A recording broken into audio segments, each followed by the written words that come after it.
Heart to Heart, a Catholic media ministry, presents Good News Today, featuring an inspiring gospel teaching by Father Jim Willig. A reading from the Holy Gospel according to Matthew. The Pharisees went off and plotted how they might entrap Jesus in speech.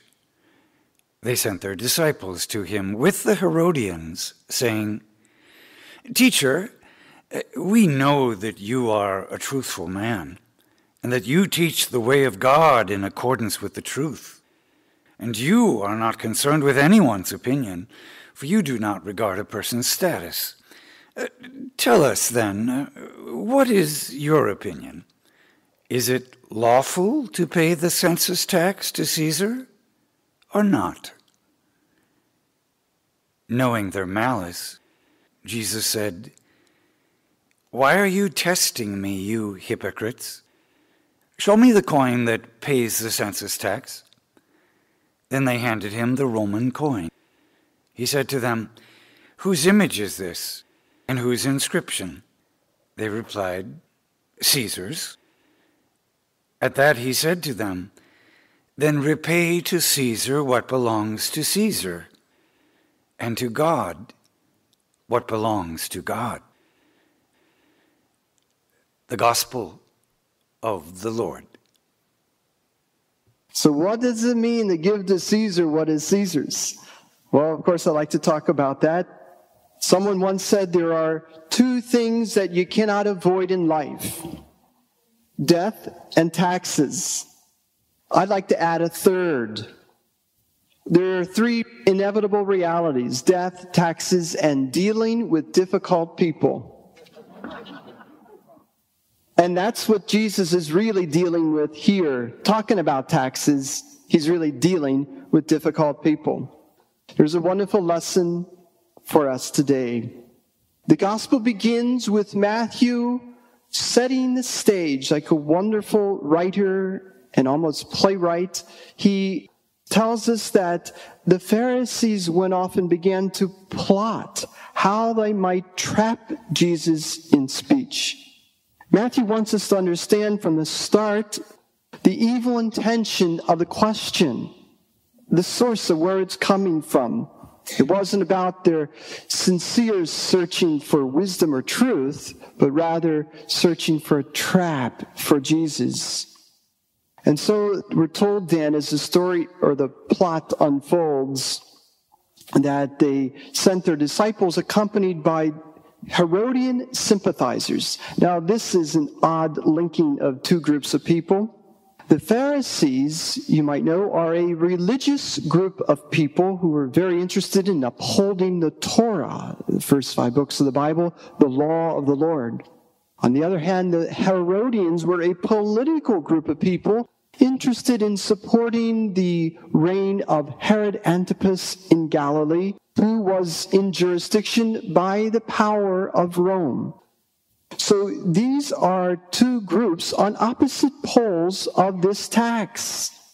The Pharisees would have been totally against paying the tax for religious reasons, of which I'll mention later, whereas the Herodians would have supported the tax insofar as they supported the Roman rule and the tax that would have supported their government in their land. One of the few things these two groups would have held in common was a common disdain for Jesus. And they begin by saying, "Teacher," as they approach Jesus, "Teacher, we know you are a truthful man and teach God's ways sincerely. You court no one's favor and do not act out of human respect." So the Pharisees begin with complimenting Jesus, but Jesus looks and sees right through this, his empty flattery, knowing they're plotting to trap him in some way. And so they pursue this, saying, "Give us your opinion then, in this case. Is it lawful to pay tax to the emperor or not?" This is a real trap. Because, first of all, to give a little background, this tax that they're asking about was called a poll tax or head tax. It was required of every single man, woman, and slave who lived in the Roman-occupied territory, which of course Palestine was. Anyone within the ages of 12 to 65 had to pay an annual head or poll tax of a denarius, which was a full day's labor. And they had to pay it in Roman currency, which was very resented by most devout Jews as a symbol of oppression. Here was the trap itself. If Jesus said, no, don't pay the tax, he could have been charged with rebellion or sedition and could have been arrested by the Roman soldiers and officials. If, on the other hand, he said, yes, pay the tax, he could have been charged by the religious leaders with blasphemy, because this was a violation against the basic beliefs of Jews regarding idolatry. So, Jesus, we're told, recognized their bad faith and said to them, why are you trying to trip me up, you hypocrites? Boy, that's a strong word, and I'd like to just look at that a moment. You might know the word hypocrite is a Greek word that originated on the Greek stage or theater. It was the word that referred to that actor who put on a mask, a face, perhaps sunglasses, and presented another character other than him or herself. And so this is what a hypocrite is, someone who puts on a false front and presents someone other than their true self. This is what Jesus saw through. And his words, you hypocrites, it's as though he's ripping off their mask and having them face themselves and who they truly are, what their true intentions were. Quit hiding behind their questions. And you know, we could do that even with religion. We could hide behind our religion. We could even hide behind our certain beliefs. We could hide behind certain practices, however lofty or pious they appear. But only our true self can come before Jesus. And as we come before Jesus, he will bring out the true self.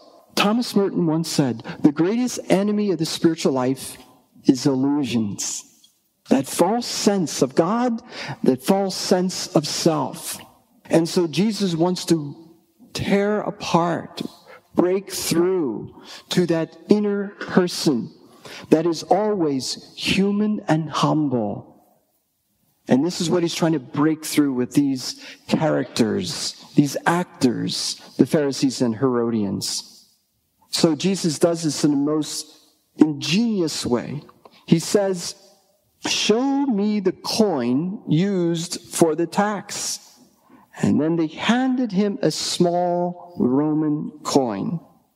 By the mere fact that Jesus has these Pharisees produce the coin reveals that despite their abhorrence for this tax, which carried the graven image of the emperor, they show and reveal that they've already compromised themselves and their credibility by the mere fact they're carrying this coin. Jesus didn't have it. He's trying to bring out their true self and the duplicity, if you will, of their own selves. So while they intended to lay a trap for Jesus, they walked into a trap themselves. Jesus then takes the point further and asks them, whose head is this and whose inscription? The question was so simple, but it's to make a point that's more profound. They say, Caesar's. At the time of Jesus, in fact, the denarius that we speak of that was used for this poll tax bore the image of the Emperor Tiberius, who ruled between 14 and 37 AD, or CE as it's sometimes referred to as a common era. And the inscription on this coin read, and I quote, Tiberius Caesar, august son of the divine Augustus, high priest. You understand that this reference to the emperor's divinity was considered blasphemy to the Jews, for only one was divine. And the very first and greatest commandment is that thou shalt have no other gods before me. So the fact that this coin possessed the image of a false god and was given to pay tribute to him was such a point of consternation and tension with Jews. Then Jesus responds to their question, should we pay this tax or not, by using, if you will, sidestepping the question. He says, give to Caesar what is Caesar's, thereby avoiding the trap of either supporting or resisting the Roman government. You see, in fact, Jesus does say in so many words they should pay the tax on the grounds that since the coin belonged to the emperor, then give to the emperor what is his. At the same time, Jesus takes the question and turns it to a more important matter, moving beyond political issues to a more important spiritual matter when he says, give to God what is God's. In other words, we are obligated more than any other responsibility to be diligent about our spiritual responsibilities. For Jesus, that's what matters most. It is a spirituality that encompasses all of politics and all of economics. You understand? It goes far above and beyond what our civic responsibility might be and takes it to eternity, all encompassing, pervading. Giving to God what is God's, what does that leave out? Now, I want to add that sometimes this text, give to Caesar what is Caesar's and give to God what is God's, is misinterpreted. Often it's used to support one's personal belief about church and state. Some people refer to it as an argument adhering to the separation of church and state. Other people refer to it indicating our personal civic or political responsibilities. But clearly, in this strict context, Jesus is not supporting any kind of political philosophy. He is addressing an overall spirituality that encompasses all of life. So the question I would like for us to address is just that most important spiritual matter. What belongs to God? How can we give to God what is God's? I'd recommend, in my own reflection of that question, that we might consider the Christian definition of stewardship as a way of acknowledging God's ownership of all of life. A steward, I might begin by defining, is a person who manages the affairs of a household or business for their owner.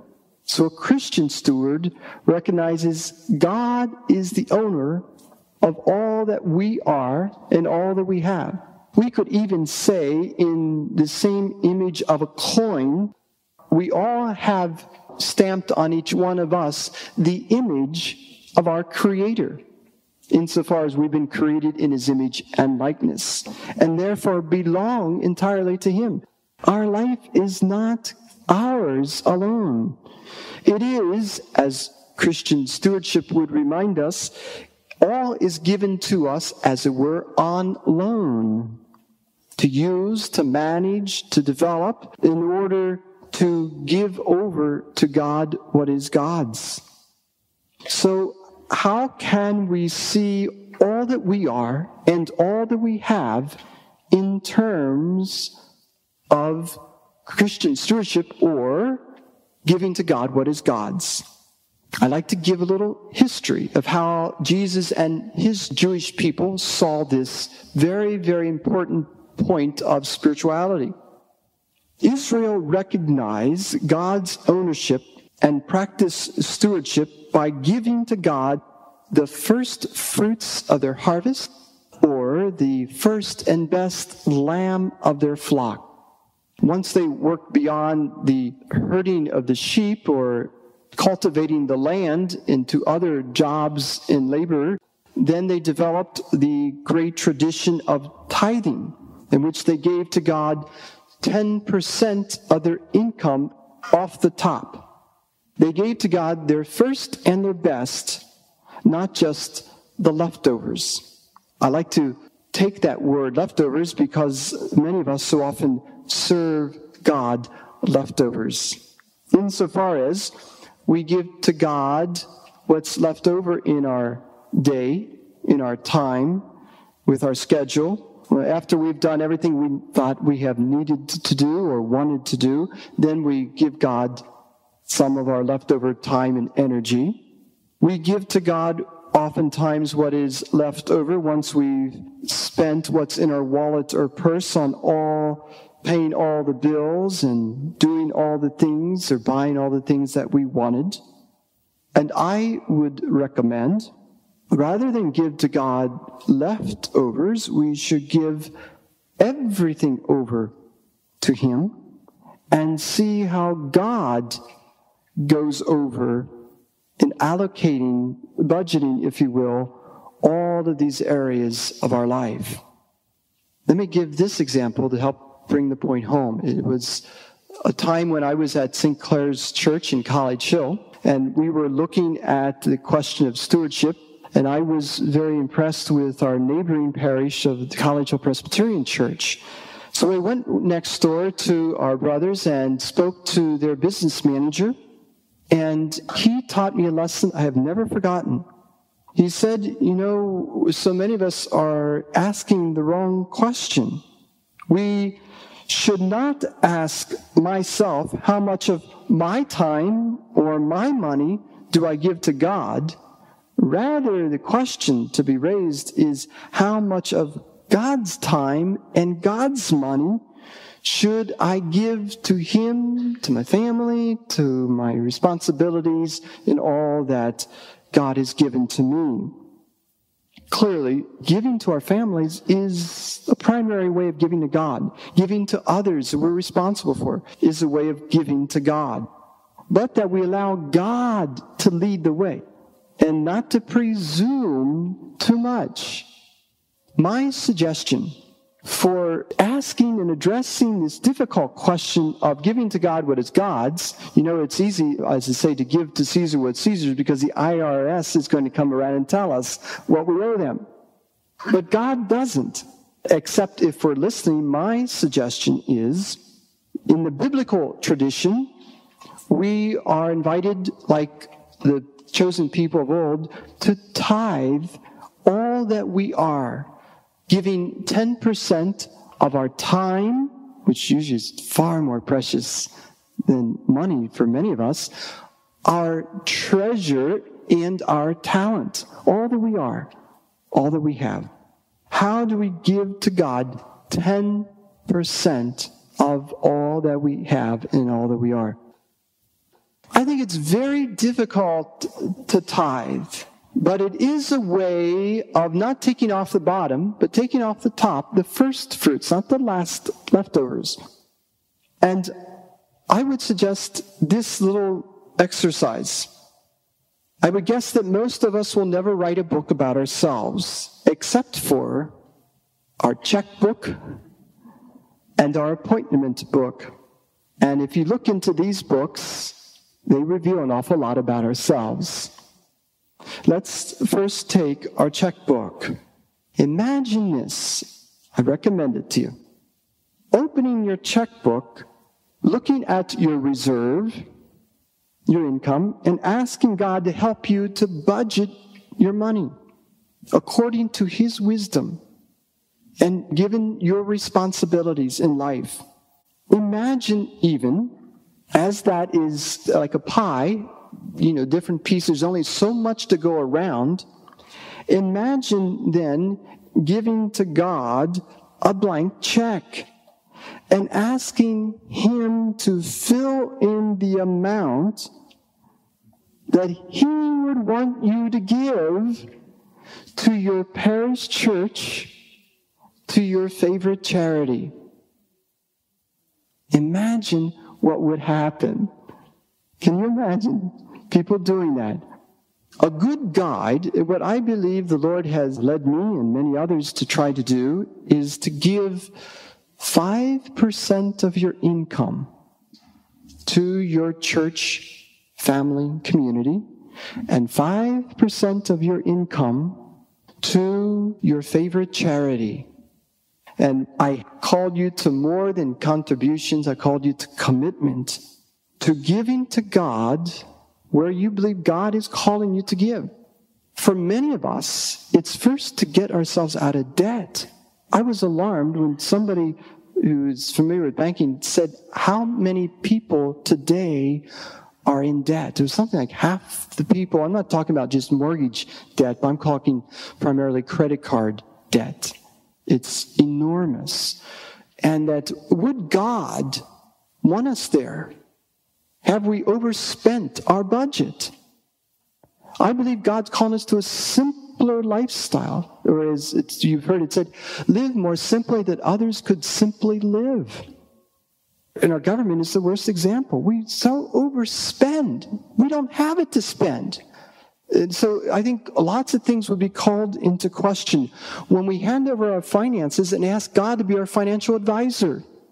I think this gospel invites us to do that. Give to God what is God's. And our treasure is one of those gifts of God. But not just our treasure. I don't want to just limit our attention to the financial matters. Even more, I would encourage us to look at our time. Look at your appointment book or calendar and ask God to help you budget your time, especially in terms of priority. What matters most? What comes first? I believe God may rearrange much of our time. Not a lot of our time is not free to juggle. But many of us, I think, overspend, overextend ourselves. And we're never meant to go there, to do that. Perhaps we're drawing too much on reserves that are not there, and God never wanted it.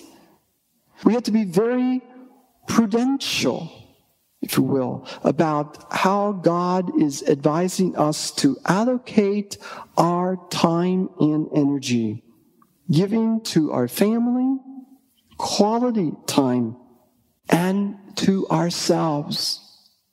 Unless we give some precious time to ourselves for our own mental and physical and spiritual health, we will be no good for anybody else.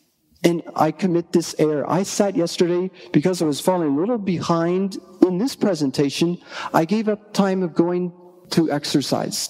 I should have asked myself, is this what God wants? I so often operate on automatic pilot rather than acting out what God is leading me to do. We can act out of compulsion or bad habits, or, many of these things drive us. We say, I got to get this done. Well, who's speaking that? Who's saying you gotta? Is God saying you gotta do this, do that? I'm just raising a question for us to ask ourselves. I think all of this is what this gospel seems to call for. And what about our talent? What is the talent that needs to be nurtured and developed, needs to be honored and shared? What is this mission that has to go beyond my little world, of just my family? I really believe the greatest problem that I face myself is I get so caught up in my little world because we have all we can handle, right? But do we forget about the greater matters of justice that involve the wider, bigger world? What about foreign missions? What about people who are poor in our community? What about others, the neglected ones, even among our relatives who don't hear from us or see us so often? Where is God leading us? Would we take the time today to ask the question, what does it mean to give to God what is God's? But to give over every arena and area of our life and have God go through it with us to allocate this, if you will, you can picture this pie. God will never ask more of us than what we have to give. Never. And I doubt that you would be ready to tithe if you're severely in debt. You know what I'm saying? God would say, pay off your debt. Get free from under that burden so you can freely give. But he would call us to some radical change. So what I'm saying is let's bring it all to God. Let's bring it all out. Let's not hide behind anything. Give to God what is God's and trust that he will never overdraw his account with you. Trust that he will never ask more of you than what you have to give. And what he will ask you to give will in fact be for your best eternal investments. And that's where we can end, is that when we give to God wisely, responsibly, and yes, generously, we will receive the greatest return of blessings. Look around you. The happiest and the holiest people are people who have spent their lives giving to others, to God, and yes, appropriately to themselves. Give to God what is God's, and God will give to you all that is his as well. Amen. Heart to Heart welcomes you back next week for another inspiring edition of Good News Today. If you are interested in other books, CDs, DVDs, or digital downloads by Father Jim or Father Michael, you can call toll-free 1-877-208-4875 or visit our website, www.heartoheart.org. There, you can also sign up to receive a weekly reminder to listen to these same programs online. And please, consider a donation of any size to help support Heart to Heart's radio and internet ministry. That's www.heartoheart.org or call 1-877-208-4875. Thank you for listening, and may God bless your heart and the hearts of all of your loved ones. Heart to heart, hand in hand, praying for grace to understand. Spirit of Jesus, open our hearts to live and to love the gospel